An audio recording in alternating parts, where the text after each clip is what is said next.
हम लोगों ने पिछले क्लास में आप लोगों के साथ torque experienced by electric dipole and work done के एक्सप्रेशन हम लोगों ने ऑब्टेन किया था, जिसमें कि हम लोगों ने टॉर्क एक्सप्रेस्ड बाय डायपोल में जो हम लोगों ने एक्सप्रेशन ऑब्टेन किए थे मैथमेटिकल, उसमें हम लोगों ने ऑब्टेन किया था पी इंटू साइन थीटा, और उसके बाद वेल पी जो आपका डायपोल मोमेंट है, फिर उसके बाद हम लोगों ने ये work done if dipole moment is rotated by angle alpha then total work done which is required for rotating a dipole moment is equal to p into 1 minus cos alpha। तो ये दो चीज मैंने आप लोगों को एक ऑप्टेन करके दिया था। आज की क्लास में मुझे डिस्कस करना है कि what do you mean by electric flux, क्योंकि इलेक्ट्रिक फ्लक्स आप लोगों के लिए काफी इंपॉर्टेंट है। और ये इलेक्ट्रिक फ्लक्स होती क्या है ना, इस चीज को हम लोगों को देखना है। तो देखिए, इलेक्ट्रिक फ्लक्स हम लोग अगर फिजिकली समझे तो इलेक्ट्रिक फ्लक्स का मतलब होता है कि किसी प्लेन से कितने इलेक्ट्रिक फील्ड लाइन पास कर सकते हैं। ठीक, वो जो होता है ना, वो उसकी जो मैग्नीट्यूड होती है ना, वो रिप्रेजेंट करते हैं इलेक्ट्रिक फ्लक्स को। बट थोड़ा सा हम लोग क्या करते हैं, मैथमेटिकली हम लोग ऑब्टेन करते हैं उसके एक्सप्रेशन और उसका जो एप्लीकेशन है, क्योंकि ये इलेक्ट्रिक फ्लक्स जो होती है, फिर उसके बाद हम लोग गॉस लॉ पढ़ेंगे और फिर गॉस लॉ के एप्लीकेशन को पढ़ेंगे, उससे रिलेटेड कुछ पर्टिकुलर कंसिक्वेंस ऑब्टेन करेंगे। तो ये सारे चीज हम लोग वन बाय वन करके डिस्कस करेंगे। बट फर्स्ट सबसे पहले हम लोग डिफाइन करना चाहते हैं कि what do you mean by electric flux. Electric flux का मतलब क्या होता है, ये चीज समझते हैं। जैसा कि हम लोगों ने अभी बताया कि electric flux means that number of, it represents number of lines passes through a plane. किसी भी प्लेन से कितने लाइन पास करते हैं, उसकी मैग्नीट्यूड जो होती है ना, उस चीज को रिप्रेजेंट करते हैं इलेक्ट्रिक फ्लक्स। तो इलेक्ट्रिक फ्लक्स तो वो तो है ही, बट हम लोग थोड़ा सा मैथमेटिकली यहाँ पे समझते हैं क्या होता है। देखिएगा, अगर मान लिया एक मिनट के लिए ये मेरा कोई इलेक्ट्रिक फील्ड है और हमने यहाँ पे कोई एलिमेंट्री एरिया डीएस रखा। क्या रखा? एलिमेंट्री एरिया डीएस रखे, और यहाँ पे आपका इसका normal vector unit normal vector n क्या है मान लीजिए। तो हम लोग लिखेंगे इफ एन एलिमेंट्री एरिया, हम लोग यहीं से ऑपरेट करेंगे। देखिए, ये प्रोसीजर इसलिए हम लोग बता रहे हैं क्योंकि इसी का यूज हम लोग करेंगे गॉस लॉ को प्रूव करने में। तो क्यों नहीं हम लोग इस तरह से इसको डेफिनेशन को पहले ही समझ ले, जो कि हम लोग को गॉस लॉ को प्रूव करने में हेल्प करे। इसलिए हम वैसा ही डेफिनेशन स्टार्टिंग टाइम में ही लेते हैं, ताकि आप लोग को वो गॉस लॉ को प्रूव करने में भी हेल्प करे। तो if an elementary area ds, if an elementary area ds is kept in such a way that the unit normal vector, the unit normal n cap is, ये जो unit normal n cap जो है is parallel to electric field lines. तो ये जो है ना parallel है किसके? E, such that the unit normal n cap is parallel to electric field E। ये एन कैप जो है, ये आपका जो कोई एलिमेंट्री हमने एरिया ले लिया, ये डीएस है। एलिमेंट्री एरिया क्या ले लिया? डीएस। और ये एलिमेंट्री एरिया डीएस जो है, ठीक, इस पे एक एन कैप क्या है? नॉर्मल है। और ये एन कैप जो है नॉर्मल, ये एन कैप और ये इलेक्ट्रिक फील्ड की क्या है? पैरेलल है। In such a way the normal n cap is parallel to vector E, that means electric field, then the elementary then the electric, या आप उसको एलिमेंट्री इलेक्ट्रिक फ्लक्स भी बोल सकते हैं, बट हम लोग यहां पे लेते हैं देन द इलेक्ट्रिक फ्लक्स। तो इज डिफाइंड है, तो उस केस में इलेक्ट्रिक फ्लक्स जो डिफाइंड किया जाता है वो किया जाता है, क्योंकि यहाँ पे एलिमेंट्री एरिया लिए है, तो यहाँ पे इलेक्ट्रिक फ्लक्स भी एलिमेंट्री हम लोग ऑब्टेन करेंगे। तो in that case we get d phi that represents elementary electric flux which is equal to cos theta into ds। तो ये जो रिप्रेजेंट होती है, ये हम लोग कह सकते हैं कि d phi is equal to क्या हो गया? cos theta into ds। ये अगर इसको मान लिया, मैं इक्वेशन फर्स्ट मान लिया, ये एलिमेंट्री इलेक्ट्रिक फ्लक्स को रिप्रेजेंट कर दिया। ठीक, अगर मैं इसको जनरलाइज करने की कोशिश करूं, in general you can write d phi is equal to vector E dot n cap ds। तो इस चीज को हम लोग लिख सकते हैं vector E dot n cap ds, क्योंकि ये vector E dot n cap को अगर निकालेंगे दोनों का डॉट प्रोडक्ट तो cos थीटा ही आ जाएगा, और एन कैप जो हो गया तो यहाँ इलेक्ट्रिक फील्ड हमें यहाँ पे एलिमेंट्री लिया, इसलिए यहाँ पे क्या हुआ वेक्टर यहाँ पे नहीं हम लोग पूरे इलेक्ट्रिक फील्ड में अगर हम लोग बात करते हैं इन जनरल तो vector E dot n cap ds आ जाएगी। अब क्या है कि अगर ये d phi equal to vector E dot n cap ds आ गया तो आप लोग यहाँ से ये भी बोल सकते हैं कि डीएस जो है क्या है मैग्नीट्यूड वाला पार्ट, एक डीएस से क्या है मैग्नीट्यूड का पोर्शन है। अब इसमें अगर मैं एक यूनिट वेक्टर से मल्टीप्लाई कर दिया तो डेफिनेटली रूप से आप यहाँ पे बोल सकते हैं कि it will be vector E dot vector DS, और इसको आप मान लीजिए इक्वेशन सेकंड, तो इसको हम लोग बोल सकते हैं vector E dot vector DS, क्योंकि डीएस एक मैग्नीट्यूड है, डीएस एलिमेंट्री चीज है, इसलिए हम इसको वेक्टर की तरह यहाँ पे ट्रीट कर सकते हैं। तो हम लोगों ने क्या लिखा नीचे में d phi equal to, sorry आप लोग को नहीं दिख रहा है तो एक बार देख लीजिएगा, यहाँ पे जो है इसके नीचे में d phi equal to vector E dot n cap, अच्छा नहीं दिख रहा है तो मैं इसको ऊपर में लिख लेता हूँ। यहाँ पे जो हमने लिखा है वो लिखा है d phi equal to vector E dot n cap ds, that will be vector E dot ds. ये जो हुआ मेरा इक्वेशन सेकंड हुआ, तो ये जो हुआ d phi equal to vector E dot ds, ये जो हुआ d phi it represents electric flux. तो यही होती है इलेक्ट्रिक फ्लक्स, क्योंकि आपका यहाँ पे हमने सबसे पहले एक यूनिट नॉर्मल कंसीडर करके और एलिमेंट्री एरिया को कंसीडर करके ऑनलाइन डिफाइन किया, बट इन जनरल अगर मैं इलेक्ट्रिक पूरे इलेक्ट्रिक फील्ड में कंसीडर करूं तो यहाँ पे वेक्टर ई डॉट डीएस उसके एलिमेंट्री एरिया डीएस का डॉट प्रोडक्ट हो जाता है। तो ये आप लोग याद रखेंगे कि इलेक्ट्रिक फ्लक्स जो अगर पूछे डेफिनेशन में तो इतना आप लिख देते हैं तो आपको एक्यूरेट मार्क्स मिल जाएगी। अब क्या बात है कि अगर यही एरिया, अगर इसी एरिया को हम एक्सपेंड कर दें, इस एरिया को अगर एक्सपेंड कर दें, अगर मैं इस एरिया को एक्सपेंड कर दूं, इस एरिया को थोड़ा सा ब्रॉड एरिया ले लूं, थोड़ा सा एरिया को इंक्रीज कर दूं, तो इस केस में इसकी इलेक्ट्रिक फ्लक्स पे क्या इफेक्ट पड़ेगी और उसका कंक्लूजन, उसका मैथमेटिकल इक्वेशन क्या ऑब्टेन करेंगे उसके बारे में हम लोग डिस्कस करते हैं। तो सबसे पहले हम इसको रब करते हैं, देखिएगा इस पार्ट को मिटा लेते हैं।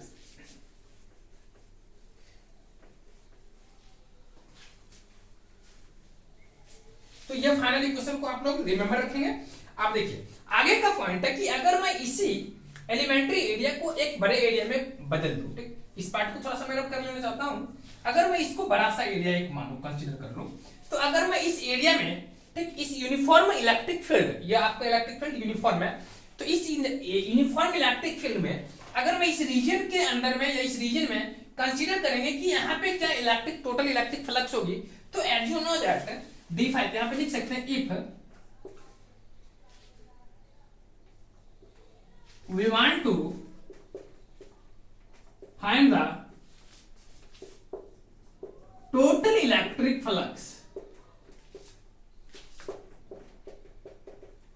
in uniform electric field E and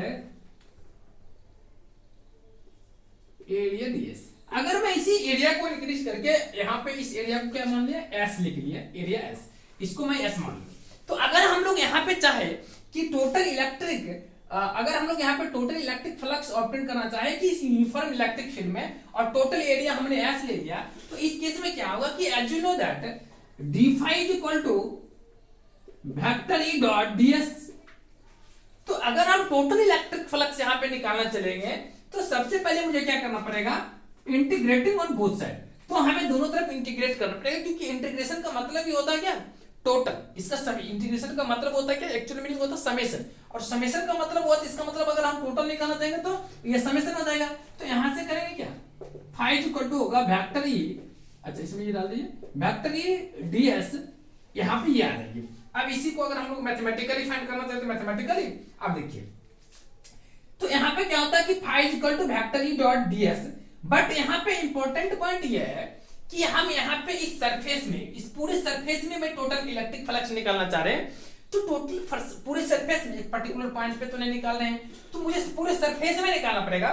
तो अभी आप लोग एक इंटीग्रेशन नहीं पढ़ेंगे, आप लोग अपर क्लास में पढ़ेंगे, उसको कहते हैं सरफेस इंटीग्रेशन। जब हम कभी पूरे सरफेस पे कोई कंक्लूजन करते हैं, पूरा समेशन करते हैं, तो वहां पे हम लोग क्या करते हैं, वहां पे सरफेस इंटीग्रेशन का यूज करते हैं। तो यहाँ पे हम लोग एस लिख देंगे, एस रिप्रेजेंट शेयर, यहाँ पे एस लिख देंगे, S represent share surface integration, और ये आपका यहाँ पर भी ऐसा देगा, या इसी को आप डबल इंटीग्रेशन में कन्वर्ट कर सकते हैं, जिसके बारे में आप लोग को अभी नहीं पढ़ना है, आगे की क्लास में पढ़ना है, और यहाँ पे आप लोग के लिए यूजफुल भी नहीं है, बस इतना आप लोग याद रखें कि ये होती है, ठीक। तो यहाँ पे double integration of vector dot ds आ जाएगी।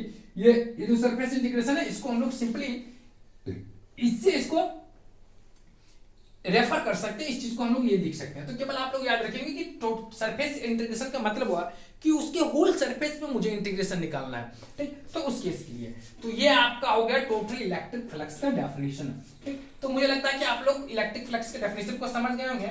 यहाँ पे एक और चीज लिख लेंगे नीचे में आप लोग को समझ में, अच्छा ये नीचे फिर हम लिख दिए, सॉरी। तो हम लोगों ने यहाँ पे क्या लिखा नीचे में, फाई इज इक्वल टू, सबसे पहले ऊपर वाला लाइन आप लोग यहाँ तो समझ गए हैं। इसी चीज को, ये जो चीज है ना, इस चीज को यहाँ पे ऐसे आप लोग लिख लेंगे ध्यान से।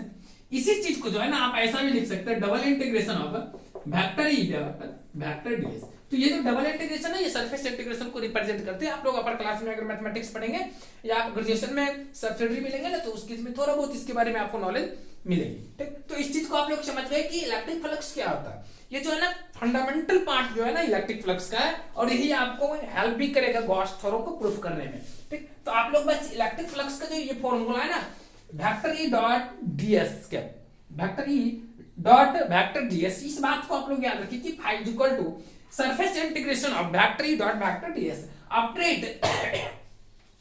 it becomes very helpful for proof the Gauss theorem and its consequence। तो जितने भी Gauss theorem है, Gauss theorem के consequence है, उन सारे को काफी ज्यादा आपको हेल्प करेंगे ये प्रूफ करने में। तो चलिए हम लोग चलते हैं फिर से, हम लोग का नेक्स्ट थ्योरम है वो है आपका Gauss theorem।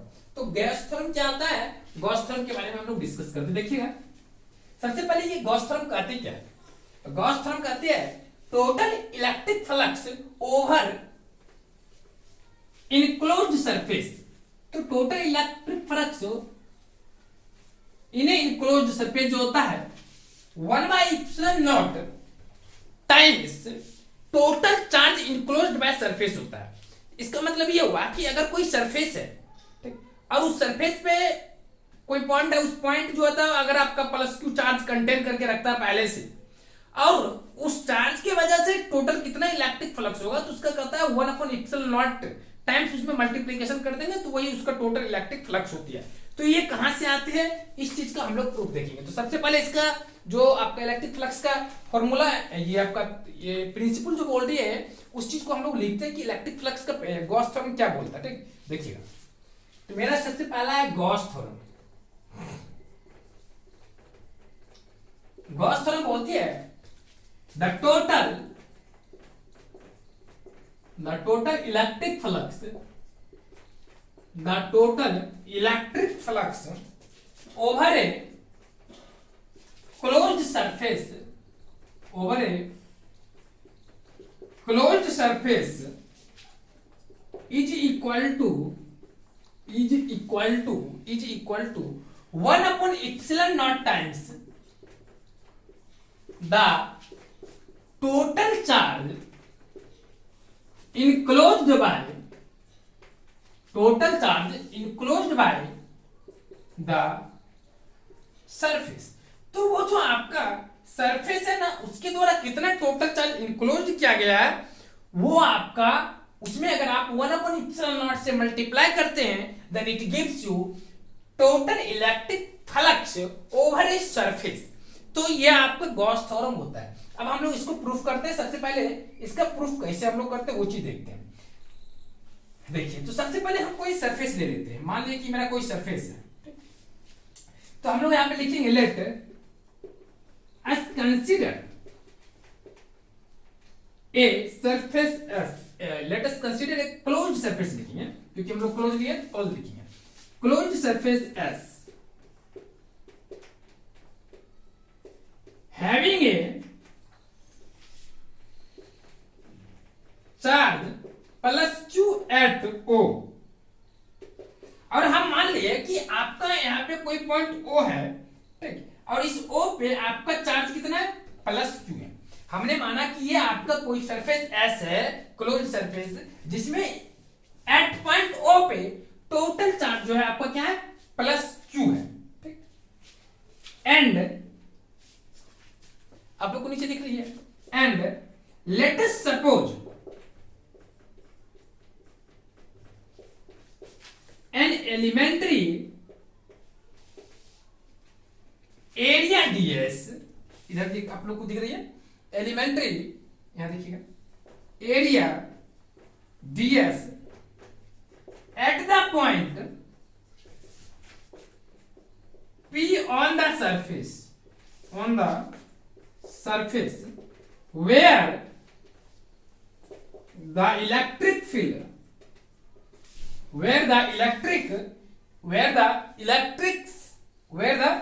तो हमने यहां पे कहा कि ये आपका कोई इसमें एक मान लिया कोई पॉइंट है जहां पे आपका चार्ज क्या प्लस क्यू है, और इसमें हमने एक कोई एलिमेंट्री एरिया ले लिया डीएस, क्या ले लिया एलिमेंट्री एरिया डीएस ले लिया, और इस पॉइंट का नाम हमने क्यू रख दिया। यहाँ पे क्या लिखा देखिएगा, and let us suppose an elementary area ds at the point P, इस पॉइंट पी पे हमने एक एलिमेंट्री एरिया पी लिया on the surface area where the electric field,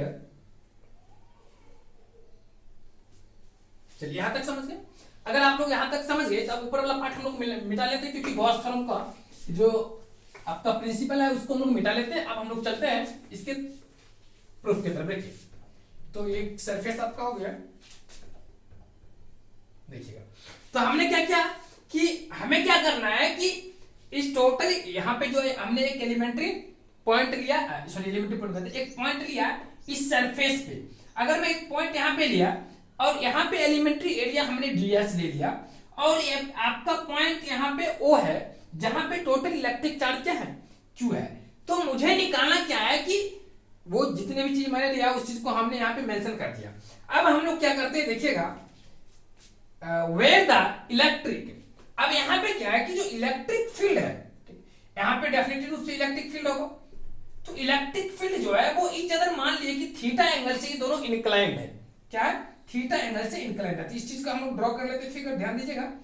सबसे पहले यहाँ पे लेते हैं, सॉरी थोड़ा सा पॉइंट किस कर लेते हैं, देखिएगा ये हमने मान लिया इस तरह से आपका ये फिगर दिया हुआ, ठीक। अब यहां पे क्या हुआ कि इस पॉइंट पे अगर ये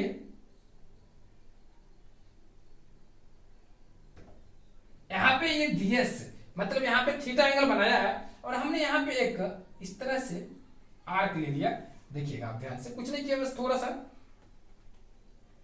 अब देखिए इसको थोड़ा सा हम लोग एक हल्का सा एंगल से इंक्रीज कर लेते हैं, जिसको हम लोग डी डब्ल्यू मानते हैं। यहाँ पर छोटा सा एंगल बना जिसको हम लोग डी डब्ल्यू मानते हैं, ठीक, एलिमेंट्री एंगल है।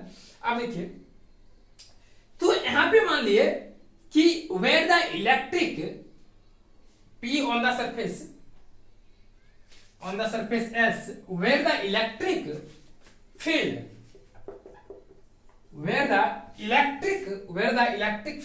इलेक्ट्रिक फील्ड जो हो गया आपका ये हो गया, ठीक।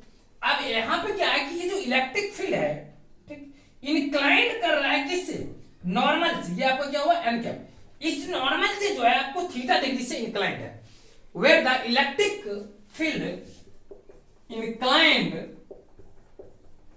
with n cap by angle theta, theta angle से क्या है ये इच अदर एक दूसरे से इंक्लाइंड है, then you have to find the total electric flux over the surface. तो आपको क्या कर रहा है कि हमने यहाँ पे सबसे पहले एक पॉइंट क्यू लिया, इस पॉइंट क्यू की वजह से हम इस टोटल सरफेस के एक एलिमेंट्री एरिया पे सबसे पहले फाइंड करना चाहते हैं क्या कि टोटल इलेक्ट्रिक फ्लक्स क्या होगा, मतलब यहाँ पे इलेक्ट्रिक फ्लक्स क्या होगा। उसके बाद हम लोग क्या करेंगे कि इस सरफेस पे टोटल इंटीग्रेशन फाइंड कर देंगे, सरफेस इंटीग्रेशन, और इसी तरह से टोटल का सम कर लेंगे तो आपको निकल जाएगा टोटल इलेक्ट्रिक फ्लक्स। तो यहाँ पे सबसे पहले हमने एक एलिमेंट्री एरिया लिया, और उस पे हम लोग जानते हैं कि यहाँ पे एक नॉर्मल एन कैप है, और यहाँ पे क्या है वेक्टर ई जो कि इलेक्ट्रिक फील्ड है। अब यहाँ पे क्या कि तो where the electric field inclined with n cap by angle theta, where the electric field is inclined with n cap by angle theta। अगर यहां से समझ गए तो हम यहां से लिख सकते हैं इसको d phi is equal to vector e dot n cap ds, जो कि हम पिछले टॉपिक में इस चीज को लिख चुके थे, that imply that। अब इतना अगर आप लोग समझ गए तो इसी चीज को हम लोगों ने एक और लाइन में लिखा था, वो क्या लिखा था d phi is equal to vector e dot ds, ये चीज लिख दिए थे, एलिमेंट्री इलेक्ट्रिक फ्लक्स को हम ये रिप्रेजेंट करती है। अब मुझे इसके बराबर यह जो है so we have to show that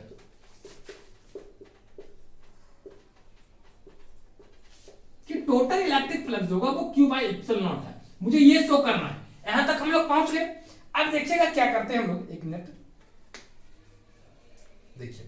अब हम लोग क्या करते हैं, देखिएगा कि अगर यहां तक आप लोग समझ गए कि elementary electric flux vector E dot ds हो गया, तो मुझे निकालना है कि प्रूफ करना कि phi is equal to Q by epsilon naught होता है। अब देखिए, अब क्या करते हैं, इस चीज को मिटा ले।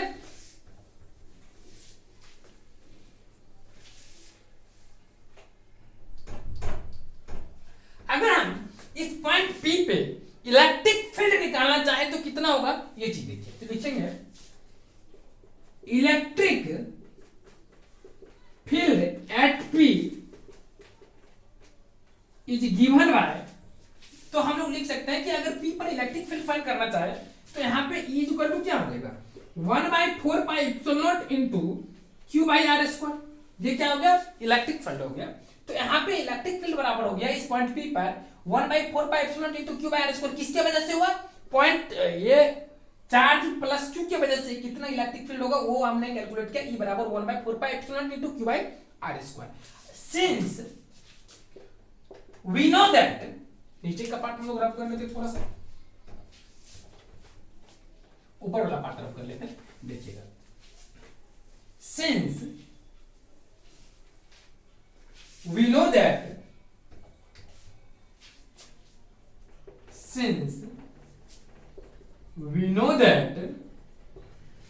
d phi is equal to, हमने आपको नीचे की लाइन बचा उसको हमने रब कर दिया, वहां पे लिखा था क्या, यह जो होता है E ds cos थीटा के बराबर होता है। इससे पहले जब हम एलिमेंट्री फ्लक्स को डिफाइन किया था तो उस केस में ये बताए थे। और हमने यहाँ पे E is equal to 1/4 pi epsilon naught into Q by R square लिखा, तो इसको लिख सकते हैं 1/4 pi epsilon naught into Q by R square ds cos theta, that will be d phi, that means elementary electric flux। तो elementary electric flux will be 1/4 pi epsilon naught into Q by R square into ds cos theta। Easily हम लोग लिख सकते हैं। अगर आप लोग यहां तक समझ गए तो थोड़ा सा इसमें एक और टर्मिनोलॉजी है, थोड़ा सा हम इसको मिटा लेते हैं, फिर आपको बताते हैं। देखिएगा क्या करते हैं इसमें, बस थोड़ा सा मैथमेटिक्स है। अब देखिए ये चीज जो है ना, इसको हम लिख सकते हैं 1/4 pi epsilon naught into Q by R square separate कर लेते हैं। और ये जो आपका है ना ds cos थीटा, इसको हम इसी तरह से लिख देते हैं ds cos थीटा, लिख दीजिए। अब यहाँ पे ds cos थीटा, इस R स्क्वायर को अगर मैं इसके साथ ले लूं तो कोई दिक्कत नहीं होगी, ठीक, सिंपली है, कुछ नहीं हमने किया। अब आप लोग जानते हैं कि ये ds cos थीटा क्या होता है, ये ds cos थीटा क्या है एक्चुअल वे में, ये चीज हम लोग समझते हैं। तो ये जो ds cos थीटा है, हमने आपको पढ़ाया था सॉलिड एंगल के बारे में, जिसमें आपको सॉलिड एंगल जो था उसके बारे में हमने क्या बताया था, उसका जो टोटल सॉलिड एंगल का डेफिनेशन था उसमें हमने बताया था आपका एरिया वाला पोर्शन जो था, एरिया आपको ऊपर में आता था, डिवाइडेड बाय क्या होता था, R स्क्वायर हो जाती थी, वहां पे ये होता था रेडियस का स्क्वायर। तो ये जो है ना एक्चुअल में ds cos theta it is area, area divided by R square. तो मतलब वो जो आपका सरफेस है, सरफेस के द्वारा कितना एरिया को कवर किया जाता है, उस एरिया डिवाइडेड बाय ये जो आपका डिस्टेंस है ये r, वो होता है आपका क्या, सॉलिड एंगल। तो ये सॉलिड एंगल क्या है, एलिमेंट्री सॉलिड एंगल है। क्यों एलिमेंट्री सॉलिड एंगल है, क्योंकि देखिए ये ds काफी छोटा है, cos theta always lies between -1 and 1।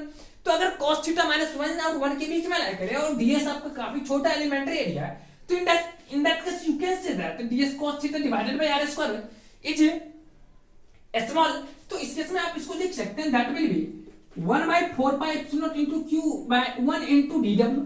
Simply elementary हमने मान लिया कि आपका dw क्या है, सॉलिड एंगल है, क्योंकि ये आपका ऊपर वाला एरिया, नीचे में क्या आपका square of the distance from a particular point two the surface. यहां से आपका जो डिस्टेंस है ये ले लिए, तो यहां पे लिखेंगे where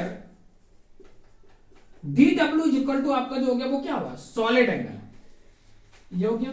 that will be also is equal to ds cos theta divided by R square. इसलिए देखिए मैंने आपको एक सीक्वेंस में आपको इससे पहले ही हमने क्या किया, सॉलिड एंगल का डिस्कस कर ली, क्योंकि अगर वो आपको वहां पे आइडिया नहीं होगा तो यहाँ पे नहीं समझ पाएंगे। तो हम लोगों ने यहां से क्या ऑप्शन किया, d phi is equal to 1/4 pi epsilon naught into Q by 1 into dw। यहां तक आप लोग समझ गए।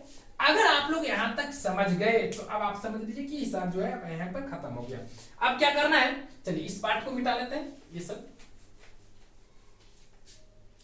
अब हम लोग इंटीग्रेट ऑन बोथ साइड कर लेते हैं, तो d phi is equal to simply कर सकते हैं integration of d phi is equal to मेरा क्या हो जाएगा, ये आपका क्यू बाई 4πε0 बाहर ही रहेगा इनटू ये आपका क्या है इंटीग्रेशन ऑफ डी डब्ल्यू, और यहाँ पे टोटल इलेक्ट्रिक फ्लक्स निकाल रहे हैं कहाँ पे ओवर द सरफेस। तो आप आराम से कर सकते हैं क्या कि ये जो आपका होगा यहाँ पे टोटल यहाँ पे आ जाएगा टोटल सरफेस एरिया।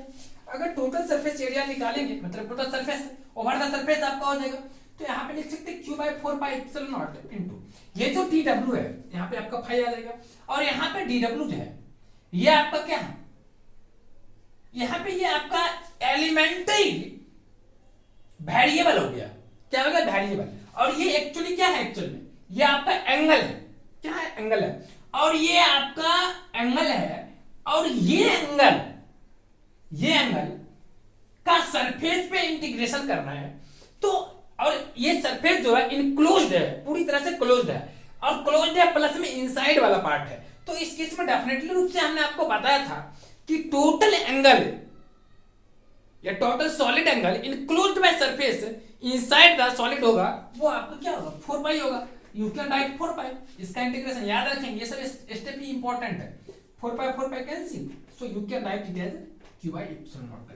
तो ये आपका हो गया इलेक्ट्रिक फ्लक्स का मैथमेटिकल कैलकुलेशन, और साथ ही साथ आपने यहाँ पे दो इंपॉर्टेंट यहाँ पे स्टेप है। एक ये आप केवल याद रखेंगे कि elementary solid angle will be ds cos theta divided by r square, while elementary and total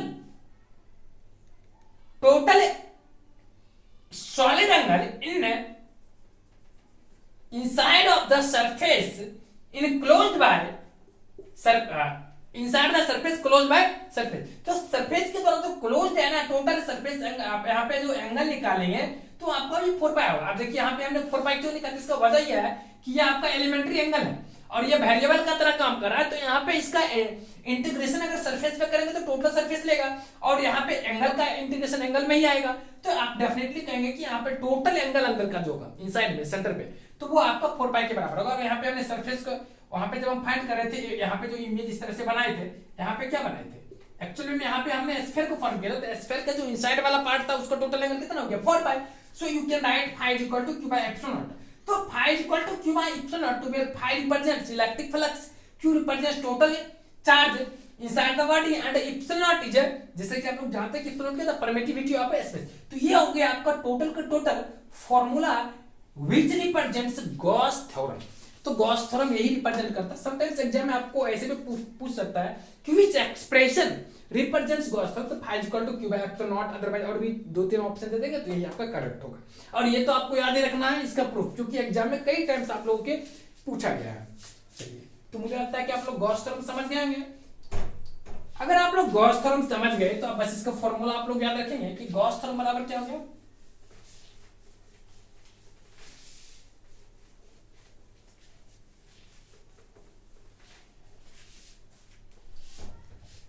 हमने जो अभी तुरंत हम लोगों ने मैथमेटिकल जो ऑपरेट किया phi is equal to q by epsilon naught, इस चीज को हम लोग क्या करेंगे याद रखेंगे, समझ गए, इस चीज को याद रखेंगे। अब हम लोग का नेक्स्ट टॉपिक है जो कि ये भी आपके एग्जाम में बहुत बार पूछा गया, वो टॉपिक है Coulomb's law from Gauss theorem. तो इस बात को आप लोग याद रखेंगे, क्या टॉपिक है Coulomb's law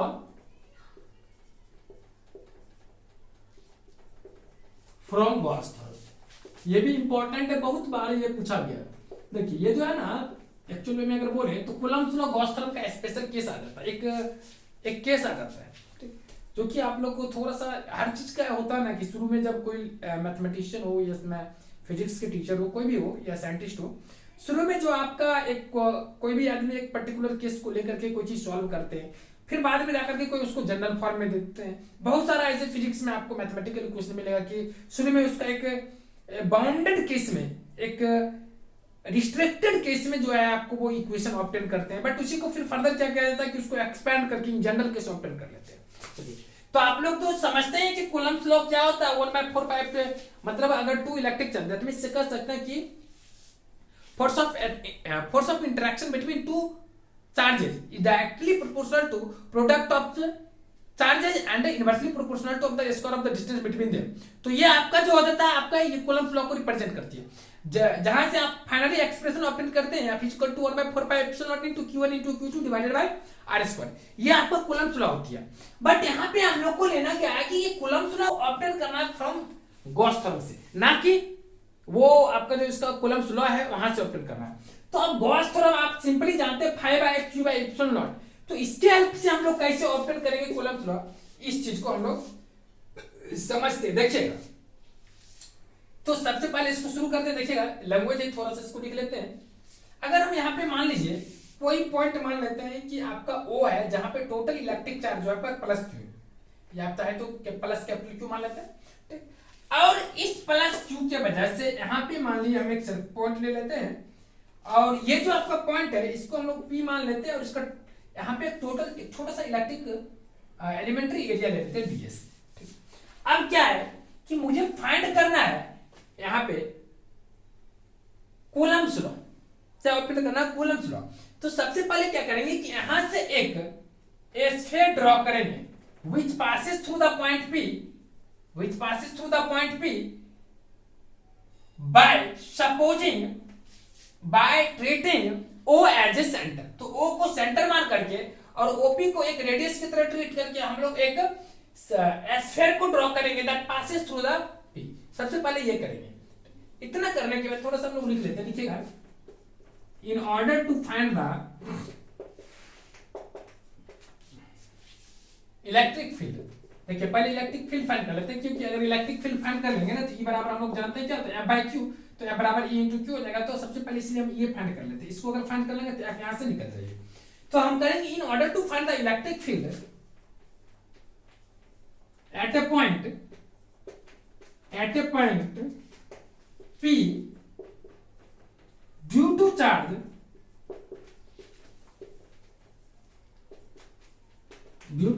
point O, that means इसका चार्ज कितना है Q।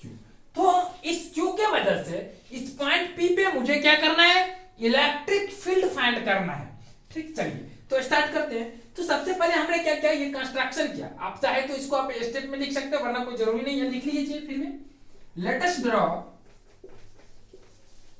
a sphere passes through P। हमने क्या किया, बाय ट्रीटिंग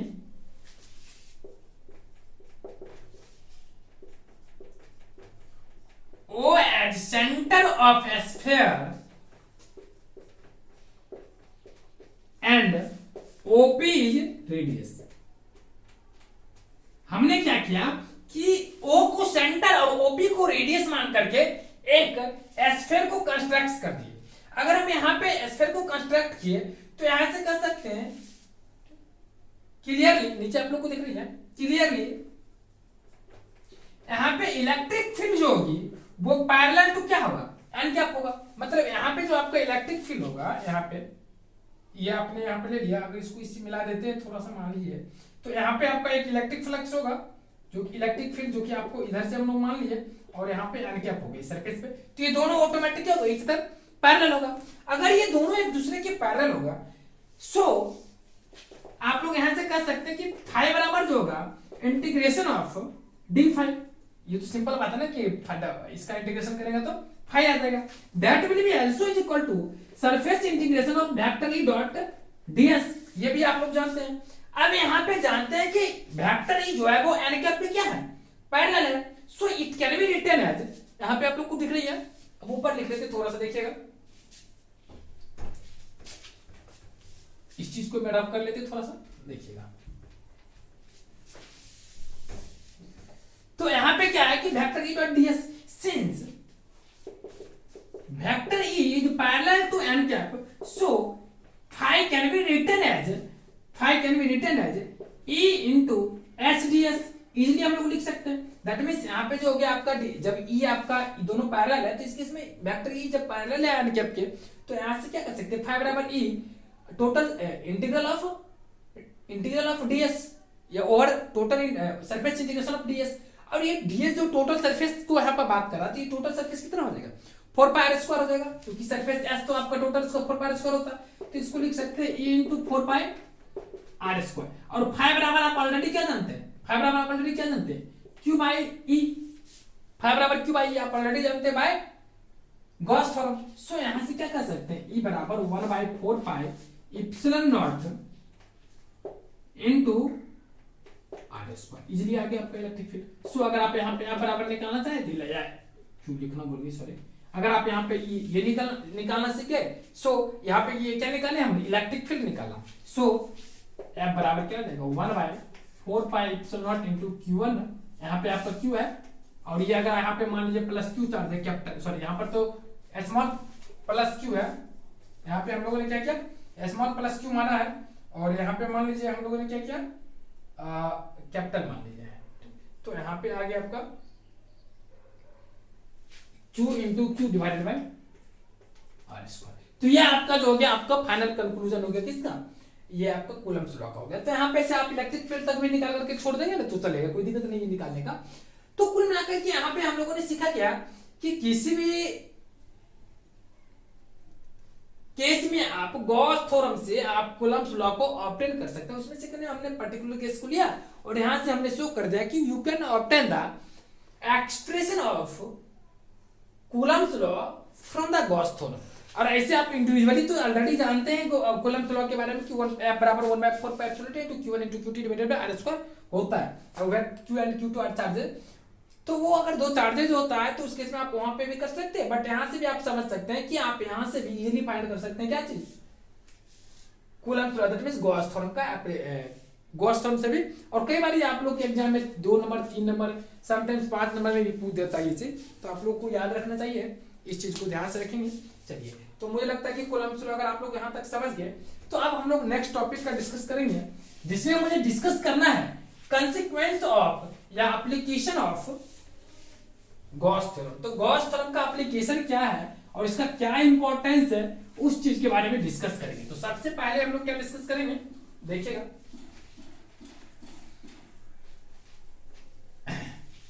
देखिए, तो अगला जो टॉपिक होगा हम लोग का वो होगा एप्लीकेशन ऑफ गॉस थ्योरम।